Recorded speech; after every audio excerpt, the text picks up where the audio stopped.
கடவுள் அருள் டிவி நேயர்களுக்கு சக்தி ஜோதிட குழுவின் சார்பாக பணிவான நமஸ்காரங்கள். சக்தி ஜோதிட குழுவின் சார்பாக அஸ்ட்ரோ KS ஐயங்கார் ஆகிய நானும் ஐயா ஹரிஹர சர்மா அவர்களும் சேர்ந்து வருட பலன் எப்படி இருக்குது அப்படின்றத பார்க்கலாம். அதாவது பராபவ வருஷம் அப்படின்றது தமிழ் வருஷத்தின் 40வது வருஷம். இந்த தமிழ் வருஷத்தின் 40வது வருஷத்தில் பிறக்கும் பொழுது, அதாவது 14/4/2026 14/4/2027 வரையில் உண்டான பலன்களை பற்றி ஐயா ஹரிஹர சர்மாவை நம்ம கேட்போம். இந்த வருஷம் பிறக்கக்கூடிய நாள் அப்படின்றதே செவ்வாய்க்கிழமையில் பிறக்குது. மிக பரம பவித்திரமான நாள். அதோட இன்னொரு விசேஷம் என்ன தெரியுமா? ராகுவோடைய நட்சத்திரமான சதய நட்சத்திரத்தில் பிறக்குது. அதோட இன்னொரு விசேஷம் என்ன தெரியுமா? ராகு கேதுவின் பிடியில் அனைத்து கிரகங்களும், அதாகப்பட்டது மெல்ல செல்லும் கிரகங்கள், விரைவாக செல்லும் கிரகங்கள் அத்தனையும் உள்ளார மாட்டிக்கிச்சு. அப்போ இந்த வருஷம் பொறுத்தளவுக்கு இந்த வருஷத்தை ஒரு உதாரணம் சொல்லலாம். ராகு கேதுவின் பிடியில் அனைத்து கிரகங்களும் மாட்டினாக்க கால சர்ப தோஷம் தோட இந்த வருஷம் பிறக்குது. நம்ம என்ன பண்ணுவோம்? ராகு அப்படின்னாலே பிரம்மாண்டம் பிரம்மாண்டம் பிரம்மாண்டம். அப்போ இப்படி ஏற்பட்ட பிரம்மாண்டமான நிகழ்வுகள் எல்லாம் நிகழுமா? கண்டிப்பாக நிகழும். இந்த காலகட்டங்களில் நிலங்கள் விலை உயரக்கூடிய வாய்ப்புகள் உண்டு. ரியல் எஸ்டேட் தொழில் சீரும் சிறப்படைய வாய்ப்புகள் உண்டு. பால் உற்பத்தியில் நல்ல புதிய புதிய மாற்றங்களும் புதிய புதிய ஏற்றங்களும் நடக்கக்கூடிய வாய்ப்புகள் இந்த காலகட்டங்களில் இருக்குமா? கண்டிப்பாக இந்த காலகட்டங்களில் இருக்கும். ராகுவோடைய நட்சத்திரத்தை பிறக்கிறதுனால ஒரு சில காலகட்டங்களில் குரு மாறக்கூடியது அப்படின்றது வரக்கூடிய 26/6/5/2026 அன்னைக்கு மாறுற வரையிலும் வளைகுடா நாட்டில் இந்த போர்கள் தணிஞ்சு திருப்பி போர்கள் வரக்கூடிய வாய்ப்புகள் உண்டு. இது முற்றிலும் தொடை தெரியக்கூடிய காலகட்டங்கள் அப்படின்றது நவம்பர் மாதம் ராகு கேது மாறும் பொழுது முற்றிலும் தொடை தெளிக்கப்படும். அதே போல் எண்ணெய் விலைகள் ஏறக்கூடிய விலைகள் கழுவிடும். அதாவது க்ரூட் ஆயில்னு சொல்கிறோம்ல, பெட்ரோல், நாப்தலின், டீசல் இது தயாரிக்கக்கூடியது மாறக்கூடிய விலைவாசி உயரக்கூடிய வாய்ப்புகளும் உண்டு. நாட்டிற்கு நல்ல எதிர்காலம் இருக்குமா? எதிர்காலம் இருக்கும். இப்படி இருக்கக்கூடிய காலகட்டங்களில் இந்த பராபவ வருஷம் பிறகுது. ஐயா, அற்புதமாக சொன்னீங்க. இந்த வருஷத்தினுடைய மாற்றங்கள் என்ன அப்படின்னு பார்த்தோம்னா, உலக பொருளாதார நிலைமை நல்ல ஒரு பெரிய ஏற்றத்தை கொடுக்கும். அதாவது US டாலர்ஸ் ஸ்ட்ரெங்தன் ஆகக்கூடிய வாய்ப்புகள் ரொம்ப அதிகம். அது தவிர இந்த வருஷத்தில் ஆரம்பத்தில் பார்க்கும்பொழுது சில வீழ்ச்சிகள் தென்பட்டாலும் ஷேர் மார்க்கெட்டில் வருஷ கடைசியில் பார்க்கும்பொழுது பெரிய ஏற்றம் கிடைக்கும். 90லேருந்து 95,000 பாயிண்ட், 93லேருந்து 95,000 சென்செக்ஸ் இண்டெக்ஸ் போகக்கூடிய வாய்ப்புகள் மிகவும் அதிகமாக இருக்கும். அதுவும் இந்த நான் கன்வென்ஷனல் எனர்ஜின்னு சொல்லக்கூடிய இந்த காற்று ஆலைகள், அது தவிர சோலார், இந்த மாதிரியான விஷயங்கள் மூலியமாக எலக்ட்ரிசிட்டியை உற்பத்தி பண்ணி அதன் மூலியமாக மிகப்பெரிய ஏற்றம் கிடைக்கக்கூடிய காலகட்டமாக அமைய போகிறது. அதாவது பசுமை புரட்சின்னு சொல்லுவாங்க இல்லையா, பசுமை எலக்ட்ரிசிட்டின்னு சொல்லுவாங்க இல்லையா, அந்த மாதிரி நம்ம ஆயிலே எடுக்காமல் அந்த அளவுக்கு பண்ணக்கூடிய வாய்ப்புகள் உண்டு. இந்த வருஷம் பார்த்திங்கன்னா தங்கத்தினுடைய விலை 12,000 to 15,000 ரேஞ்சிலேயே தான் போகும். அதற்கு மேலே போகக்கூடிய வாய்ப்புகள் கம்மி. அது தவிர சில்வரினுடைய வேல்யூ கிட்டத்தட்ட 380லேருந்து 400 ரூபாய் 1 கிராம் வரக்கூடிய, அதாவது 4 லட்சம் ரூபாய் வரலும் வரக்கூடிய வாய்ப்புகள் உண்டு. ஏற்கனவே நாங்கள் போன இதுலேயே சொல்லியிருந்தோம். அதாவது மாசி மாதத்துலேயே சில்வர்னுடைய விலை ஏறும் அப்படின்னு சொல்லியிருந்தோம் போன விஸ்வாவச வருஷத்துலேயே. அதே மாதிரியே 400 ரூபா வரலும் டச் ஆச்சு. இந்த வாட்டியும் சொல்கிறோம், திருப்பியும் 400 ரூபா வரலும் டச் ஆகி திருப்பி இறங்கக்கூடிய வாய்ப்புகள் மிகவும் அதிகமாக இருக்கும். இந்த வருஷம் பார்த்தலையானால் நிச்சயமாக பெண்களுக்கு சற்று பின்னடைவு இருக்கக்கூடிய வாய்ப்புகள் நிச்சயமாக இருக்கும். ஏன்னா சுக்கிரன் சூரியனோடு சேர்ந்து இருக்கிறதுனால ராஜாவின் ஆளுமை மிகவும் அதிகமாக இருக்கக்கூடிய வாய்ப்புகள் மிகவும் அதிகம். மே மாதத்திற்கு அப்புறம் பார்த்தீர்களேனால் போராட்டங்கள் எல்லாமே குறையக்கூடிய வாய்ப்புகள் உண்டு. ஏன்னா சனியை குரு பகவான் பார்க்கறதுனால போராட்டங்கள் கம்மியாகும். மே மாதம் வரலும் சனி செவ்வாயினுடைய சேர்ப்பு இருக்கிறதுனால 2026 மே மாதம் வரலும் பார்த்தீங்கன்னா சனி செவ்வாயினுடைய சேர்ப்பு இருக்கிறதுனால போர் அபாயங்கள் அதிகமாக தென்படக்கூடிய காலகட்டமாகவே அமைய போகிறது. அதனால் மொத்தத்தில் பார்க்கும்பொழுது பொருளாதாரத்தில் இந்திய பொருளாதாரம் நல்ல ஒரு ஏற்றம் இருக்கும். சேஃப் டெஸ்டினேஷன் சொல்லக்கூடிய அளவு இருக்கும். படிக்கக்கூடிய மாணவர்களுக்கு சிறு தடங்களை தாண்டி போக வேண்டிய கட்டாயம் இருக்கும். அதிகமாக படிப்புக்கு செலவு பண்ண வேண்டிய கட்டாயம் வரக்கூடிய வாய்ப்பு. புழக்கம் கொஞ்சம் அதிகமாக இருக்கக்கூடிய காலகட்டமாக அமைப்படுது. ஏன்னா குரு வந்து உச்சம் பெறுறதுனால பணப்புழக்கம் கொஞ்சம் பெட்டராகவே இருக்கும், கவலைப்பட தேவையில்லை.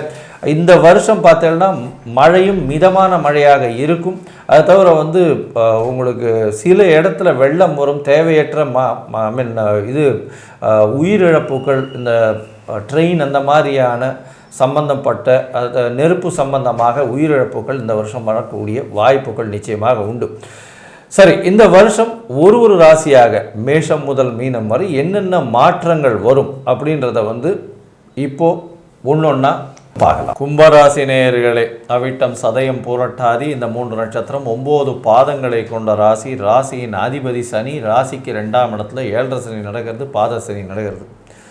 சார் ஏதாவது ஒரு நல்லதாக ஒரு பலனை சொல்லுங்கள் சார், இந்த வருஷமாவது நல்லபடியாக போகட்டும், பராபவ வருஷம் நல்லபடியாக போகட்டும் சார். ஏற்கனவே ஒரு 2.5 வருஷமாக நாங்கள் மனசில் வந்து பயங்கர ப்ரெஷர், வேறு மென்டல் ப்ரெஷர், டிப்ரெஷன், மன அழுத்தம், எந்த ஒரு விஷயத்தையும் வெளியே சொல்ல முடியாத அளவு இருந்துட்டோம். இந்த வருஷமாவது நல்லபடியாக இருக்கும், ஏதாவது ஒரு நல்லது சொல்லுங்கன்றாங்க. கவலைப்படாதீங்க, உங்களுக்கு நல்ல காலம், நல்ல ஒரு ஏற்றமான காலம் நிச்சயமாக இருக்குது.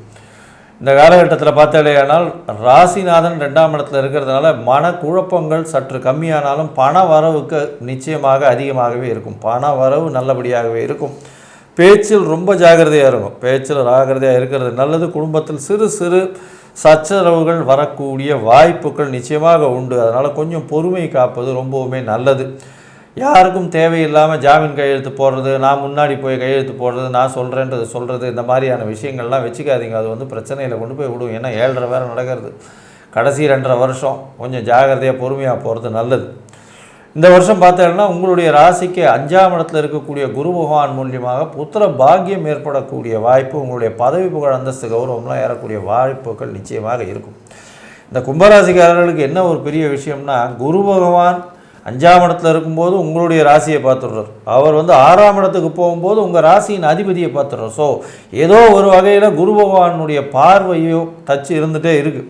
அதனால் வந்து நீங்கள் கொஞ்சம் வந்து பிரச்சனைகளை விட்டு நல்லபடியாக இந்த சனி பகவான்கிட்டேருந்து தப்பிக்கிறதுக்கு வாய்ப்புகள் மிகவும் அதிகம். இதில் என்ன ஒரு பெரிய விசேஷம் அப்படின்னா, குரு வந்து 6ஆம் இடத்துக்கு போகும்போது புதிய கடனை ஏற்படுத்துவார். குடும்பத்துக்காக புதிய கடன் ஏற்படக்கூடிய வாய்ப்புகள் நிச்சயமாக உண்டு.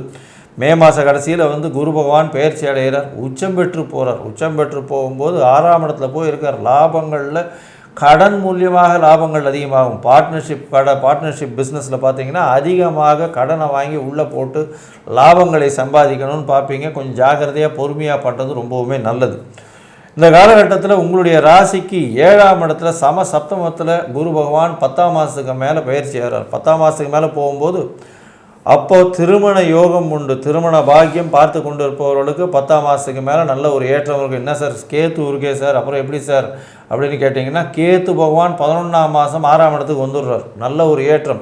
6இல் கேத்து 12இல் ராகு இருக்கிறது ரொம்ப விசேஷம். ஏன்னா 12ஆம் இடத்துல ராகு இருக்கிறதுனால தூங்க விடமாட்டார். சுற்றி உலகம் ஃபுல்லாக சுற்றக்கூடிய அனுபவத்தை கொடுப்பார். அதன் மூலியமாக பண வரவு செலவுகள் அதிகமாக கொடுப்பார். 6ஆம் இடத்துல கேத்து இருக்கார் சார், உடம்பு நிலை பிரச்சனை வருமா அப்படின்னா, உடல்நிலை பிரச்சனைகள் நிச்சயமாக வரக்கூடிய வாய்ப்பு உண்டு. இருந்தாலும் எல்லா விதமான போட்டிகளிலும் ஜெயிக்கலாம். அதை தவிர வந்து எல்லா விதமான எந்த விதமான போட்டியாக இருந்தாலும் சரி, புதிய வேலைக்கு பார்த்து கொண்டிருந்தீங்களாலும் சரி, இதெல்லாம் வந்து நிச்சயமாக வெற்றி உண்டாகக்கூடிய காலகட்டமாக இருக்கும்.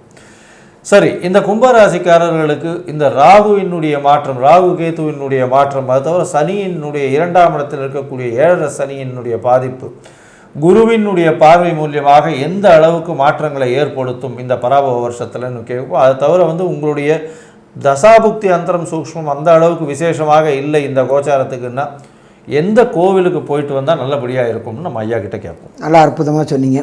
கும்பம் அப்படின்னாலே நம்மளாம் 2026 பற்றி சிந்திக்கிறோம்னா, அவங்க 2032 பற்றி சிந்திக்கக்கூடிய அதீதமான மூலக்காரங்க ஒன்று. அதே போல் ஒர்க்கில் சின்சியாரிட்டி இருக்கும். ஆனால் உலகமெல்லாம் அவங்கள சோம்பேறின்னு சொல்லும். அவங்களுடைய வேலையில் அவங்க கரெக்டாக இருப்பாங்க. ஜென்மத்தில் ராகு இருக்கார். இந்த ஜென்ம ராகு எதுவரையிலும் இருப்பார் அப்படின்னாக்க, மாதம் பிறந்ததுலேருந்து வருஷம் பிறந்ததுலேருந்து சற்றேறக்குரிய 7 மாதத்துக்கு இருப்பார். 7 மாதத்திற்கு உடல் நலத்தில் தொந்தரவு வரக்கூடிய வாய்ப்புகள் உண்டு. ராகு இருந்தால் இருதய தொடர்புடைய உபாதைகள் வரக்கூடிய வாய்ப்புகள் உண்டு.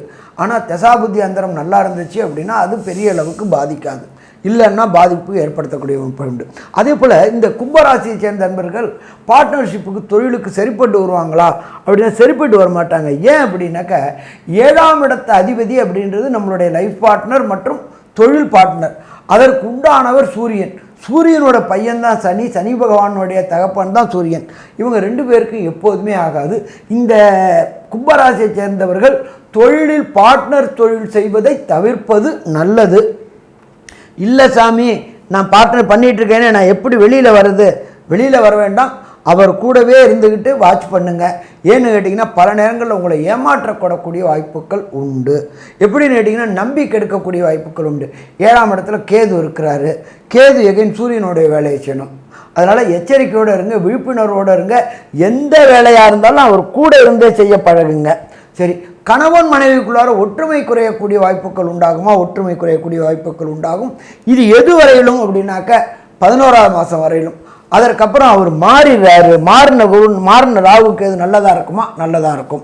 சரி, இப்போ நடக்கிறது பாதச்சனி. கடந்த 5 ஆண்டுகளாக கும்பராசிக்காரங்க அவதியை மட்டும் சங்கடத்தை மட்டும் பெற்றுக்கிட்டு இருந்தாங்க. ஜென்மத்தில் இருந்தார். அதுக்கப்புறம் பார்த்தோம்னாக்க ஜென்மத்துக்கு அது பாதமானுச்சு, விரயமானுச்சு, இப்போ பாதமானுச்சு. அப்போ கடந்த 5 வருஷம் முடிஞ்சு இப்போ கடைசி 2.5 வருஷம். என்ன இதில் ஒரு ஆறுதலான வார்த்தை அப்படின்னாக்க குருவுடைய பார்வையில் சனி பகவான் போகிறதுனால இந்த பாதச்சனி கெடுக்கக்கூடிய அளவின் தன்மையை குறைத்துட்டு கொடுக்கக்கூடிய அளவின் தன்மையை கூட்டும். குரு பார்த்தால் கோடி நன்மை, சனி பார்த்தால் பார்த்த இடம் பாழ் அப்படின்றது ஜோதிஷ சாஸ்திரம். அப்போ இவரை பொறுத்தளவுக்கு 2 மாதத்தில் குரு பகவான் மாறிடுவார். எப்போ? 26/5/2026. அதுலேருந்து இந்த கும்பராசிக்காரங்களுக்கு ஏற்றம் மட்டுமே இருக்கும். பயப்படக்கூடிய அம்சம் எதுவும் இல்லை.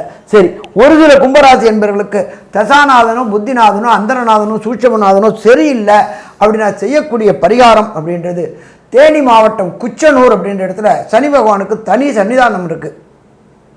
அதில் ஏதாவது ஒரு சனிக்கிழமையில சென்று அங்கே உள்ள தாயாருக்கு ஒரு அர்ச்சனை, ஈஸ்வரனுக்கு ஒரு அர்ச்சனை, எம்பெருமான் சனி பகவானுக்கு ஒரு அபிஷேகம்.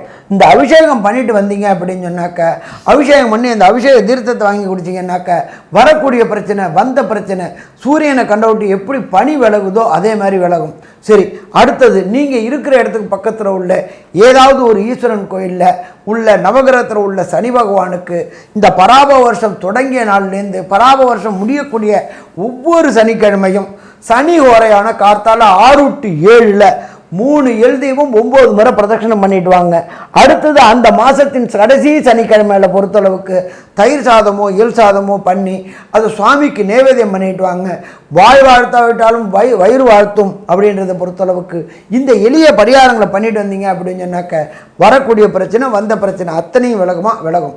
சரி, இந்த கும்பராசி என்பர்களுக்கு இந்த பராப வருஷம் சற்றேறக்குறைய 360 நாள் என்ன நற்பலன்களையும் என்ன கெடுபலன்களையும் தருவார் அப்படின்றத நம்ம KS ஐயங்கார் அவங்க சொல்லுவாங்க. ஐயா, அற்புதமாக சொன்னீங்க. கும்பராசியை பொறுத்தவரை பேச்சில் கவனம் தேவை. யாருக்கும் ஜாமீன் கையெழுத்து போடாதீங்க, பொறுமையாக இருக்கிறது நல்லது. அதை தவிர குடும்பத்தில் சிறு சிறு சச்சரவுகள் வரக்கூடிய வாய்ப்புகள் உண்டு. குழந்தை பிராப்தி ஏற்படக்கூடிய பாக்கியம் உண்டு. திருமண பாக்கியம் உண்டு. புதிய கடன் ஏற்படக்கூடிய காலகட்டமாக அமையும். போட்டிகளில் வெற்றி பெறக்கூடிய வாய்ப்பு உண்டு. உடல் நலத்தில் ஏற்றம் கிடைக்கக்கூடிய காலகட்டமாக அமைய போகிறது. வெளிநாடு, வெளியூர், வெளிமாநிலம் சென்று வரக்கூடிய வாய்ப்புகள் உண்டு.